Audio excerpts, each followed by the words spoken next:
अस्सलाम वालेकुम फ्रेंड्स, मैं दोबारा हाजिर हूँ नई वीडियो के साथ। आज हम जिस कॉइन के बारे में बात करेंगे वो है मैटिक यूएसडीटी के पेयर में, और इसका वनडे का चार्ट है यानी मैटिक नेटवर्क। ये एक फंडामेंटली काफ़ी स्ट्रॉन्ग कॉइन है, और अगर बात की जाए इसे बाइंग की तो जिस जगह पे ये है तो वहाँ पे अगर आप इसे बाय करेंगे तो डेफिनेटली आपको प्रॉफिट होगा। तो मैंने क्यों ना इसे बाय करा जाए, शेयर करा जाए और इससे प्रॉफिट बुक करा जाए। अभी तक आपने मेरे चैनल को लाइक शेयर सब्सक्राइब नहीं करा तो कर दीजिएगा, बेल का आइकन जरूर दबाएगा। इससे आपको मार्केट के अपडेट्स और वीडियो के अपडेट्स मिलती रहेंगी, और इससे मुझे हौसला मिलता है कि मजीद वीडियो लेके मैं आपके लिए हाजिर होता रहूँ। और जैसे हमारे 5 के सब्सक्राइबर हो जाएंगे तो फिर मैं आप लोगों को फ्यूचर की भी ट्रेड बताया करूँगा, जिससे आप लोग ज़्यादा से ज़्यादा प्रॉफिट बुक कर सकेंगे और अपने पोर्टफोलियो को तेज़ी से ग्रो कर सकेंगे। अब अगर बात की जाए मैकडी इंडिकेटर की, तो मैकडी इंडिकेटर इसका जो था वो बुलिश था, लेकिन थोड़ा सा बेरिश हो गया क्योंकि बीटीसी जाहिर सी बात है 19,000 की सपोर्ट पर आ गया है। मैं बीटीसी के बारे में भी आपको इस वीडियो में आगे अपडेट देता हूँ। इस वीडियो को कंप्लीट देखिएगा ताकि आपको मार्केट का थोड़ा सा आइडिया हो जाए कि मार्केट किस तरह किस पोजीशन में काम कर रही है। अच्छा, इससे पहले भी मैंने वीडियो बनाई थी बीटीसी के बारे में, अगर आपने वो नहीं देखी वो देख लीजिएगा। मेरी वीडियो में लिंक डाल दूंगा डिस्क्रिप्शन में, वहाँ से देख लीजिएगा ताकि आपको मार्केट का ज़्यादा बेहतर अंदाज़ा और एक बड़ी पिक्चर पे आप उसको समझ सकें। अब अगर बात की जाए आरएसआई की, तो आरएसआई इसकी बुलिश डाइवर्जेंस प्रिंट कर रही है, और मैटिक एक फंडामेंटली स्ट्रॉन्ग कॉइन है। अगर आप इसे बाय करते हैं लॉन्ग टर्म के लिए तो ये बेनिफिशियल टाइम है, लेकिन हमेशा जब भी आप बाय करें किसी कॉइन को तो उसको पार्ट्स में बाय किया करें ताकि आपको ज़्यादा से ज़्यादा प्रॉफिट हो सके और आपकी ट्रेड कम से कम स्टक हो और आप प्रॉफिट में ही क्लोज करें। अब अगर वॉल्यूम की बात की जाए तो ट्रेडिंग वॉल्यूम में इसमें 14.217 मिलियन का वॉल्यूम है, जो कि एक अच्छा खासा वॉल्यूम है। और टेक्निकल इंडिकेटर की बात की जाए बाइंग एंड सेलिंग की, तो सेल पर है, इसका मतलब हमें एक अच्छी पोजीशन मिल जाती है। जैसे कि आप देख सकते हैं कि अभी तक ये अपनी सपोर्ट के बहुत करीब है, जो कि है 0.7683, जो कि इसकी एक अच्छी खासी सपोर्ट है। और अगर रिट्रेसमेंट की बात की जाए तो ये कॉइन ऑलमोस्ट 85 to 90% रिट्रेस है और एक बहुत ही ज़बरदस्त पोजीशन पर है। तो मैंने ना क्यों ना इसे बाय करके इससे प्रॉफिट बुक करा जाए। अब हम बात करें बीटीसी की, तो बीटीसी कंटिन्यूसली उसी रेंज में ही ट्रैवल कर रहा है जो मैंने आपको पहले भी दिखाई थी, जो कि है 18,000 से लेके 18,122 से लेके 20,452। और बीटीसी ने अभी तक इसको ब्रेक नहीं करा और इसी रेंज में अभी तक ट्रैवल कर रहा है।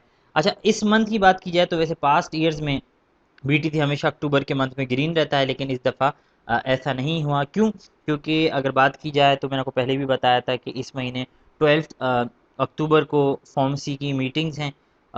13 अक्टूबर को सीपीआई का डेटा आएगा और 17 अक्टूबर को अर्निंग सीजन हीटअप्स के बारे में पता लगेगा, और अक्टूबर 28 को पीईसी की मीटिंग है। तो इसकी वजह से काफ़ी इम्पैक्ट रहेगा। और अगर बात की जाए ज़्यादा इम्पैक्ट की, तो डॉलर की जो स्ट्रेंथ है यानी उसकी यूएस डॉलर इंडेक्स जो है उसके इंक्रीज होने की वजह से मार्केट ऑलमोस्ट और नीचे आ सकती है। अगर एस&पी इंडेक्स 500 की इंडेक्स की बात की जाए तो वो भी प्रिडिक्ट ये किया जा सकता है कि 20% और नीचे आ सकता है। सो ट्रेड ख्याल से कीजिएगा, एहतियात से कीजिएगा, और हमेशा पार्ट्स में बाय कीजिएगा। कोई एक दफ़ा कभी भी किसी भी स्टॉक को बाय नहीं करना चाहिए, या अगर आप क्रिप्टो मार्केट में किसी भी कॉइन को एक दफ़ा वन शॉट में बाय नहीं करना चाहिए, हमेशा उसे पार्ट्स में बाय करना चाहिए। अगर यूएस डॉलर इंडेक्स की बात की जाए तो 113 से भी अबव है, और इसकी एक रेजिस्टेंस थी 113 के करीब, वो इसने ब्रेक कर दी है, और जाहिर सी बात है वो इसके सपोर्ट बन गई है। और अब यहाँ से ऊपर की तरफ ट्रेवल कर रहा है, जो कि क्रिप्टो मार्केट की थोड़ा सही नहीं है। अगर सेंटिमेंट्स की बात की जाए तो 30 to 40% पॉजिटिव हैं और 50 to 60% नेगेटिव हैं। लेकिन अगर बाइंग की बात की जाए तो जब जब मार्केट डंप करती है या फॉर्मसी की मीटिंग होती है या सीपीआई का डेटा आता है, और जब तक ये आप जानते हैं कि रिसेशन और इन्फ्लेशन का जो चल रहा है ऑफिशियली अनाउंस नहीं किया, लेकिन इस मंथ या नेक्स्ट मंथ हो सकता है ऑफिशियली अनाउंस, तो उससे हमेशा एक डिप मिलेगी और उस डिप में आपको हमेशा बाय करना चाहिए पार्ट्स में। यही एक बेनिफिशियल टाइम होता है और यही बेस्ट स्ट्रेटेजी होती है मार्केट में बाइंग की। अब अगर हम बात करें टोटल मार्केट कैपिटल की, तो मैं वो भी आपको दिखा देता हूँ। ज़ाहिर सी बात है वो भी डिक्रीज हो रहा होगा क्योंकि सेलिंग होती है। जब जब ऐसा होता है तो ज़्यादातर लोग सेलिंग के ऑर्डर लगा देते हैं और मार्केट देखें रेड कैंडल है और काफ़ी नीचे आ गई। लेकिन अगर इसकी बात की जाए टोटल मार्केट कैपिटल की, तो वो एक ट्राइंगल फॉर्म बना रहा है, और मेरे हिसाब से ये एक बेरिश वेज है। और ये मेरे हिसाब से थोड़ा और डम करेगी, यहाँ से ब्रेकआउट के नीचे की तरफ होगा, मार्केट थोड़ा सा और नीचे आ सकती है। ये एक लॉन्ग टर्म सिनेरियो है, लेकिन अगर अभी की बात की जाए तो इसने एक लोअर लो बनाई है। अब एक लोअर हाई जब बनाएगा तो हमें हमारे जो टारगेट्स हैं जो मैं आपको बताऊंगा वो हमारे टारगेट्स हिट हो जाएंगे और हमारी ट्रेड सक्सेसफुल हो जाएगी। अब अगर बात करें हम दोबारा से अपने कॉइन के ऊपर आ जाते हैं, मैटिक पे, सॉरी, किसको कहाँ पे बाय करना चाहिए कहाँ पे सेल करना चाहिए, तो वो मैं आप लोगों को बता रहा हूँ। उसी रेंज में से बाय कीजिएगा, उससे पहले नहीं कीजिएगा। और अगर अभी बात की जाए तो बहुत ही ज़बरदस्त पोजीशन पे है। इसकी बाइंग रेंज होगी 0.8000 टू 0.8227, इसी रेंज में से बाई कीजिएगा। अगर आप स्टॉप लॉस यूज़ करते हैं तो 0.7216 पे स्टॉप लॉस यूज़ कर सकते हैं। किसी भी कॉइन के बारे में एनालिसिस जब करते हैं तो उसमें काफ़ी टाइम लगता है, हमें रिसर्च करनी पड़ती है, देखना पड़ता है कि कौन सा कॉइन कितनी मोमेंटम में है, बाइंग परचेजिंग, और उसके बाद उसके इवेंट कौन कौन से आ रहे हैं, तो इसलिए थोड़ा टाइम लगता है। मैं कोशिश यही करता हूँ वही कॉइन आपको बताऊँ जिसमें मुझे मैक्सिमम एक्सपेक्टेड होता है पम्प का। और दूसरी बात, हमें मार्केट और बीटीसी और टोटल मार्केट कैपिटल और यूएसडीटी डोमिनेंस है, हमें देखनी ये पड़ती है कि कहाँ पे सही टाइम है एंट्री का। अगर आपकी एंट्री हमेशा क्रिप्टो मार्केट में सही होगी तो ऑब्वियसली आप हमेशा प्रॉफिट गेन करेंगे। अब अगर बात करें कि इसको कहाँ पे सेल करना है तो उससे पहले जिनको उर्दू और हिंदी समझ नहीं आती मैं उनके लिए बोल देता हूँ। This coin is resting eight support at 0.7683, and it's a wonderful support, and this coin is almost 85 to 90% retrace. Matic is fundamentally a strong coin, and the MACD indicator of this coin was bullish, but it's getting a little bit weak.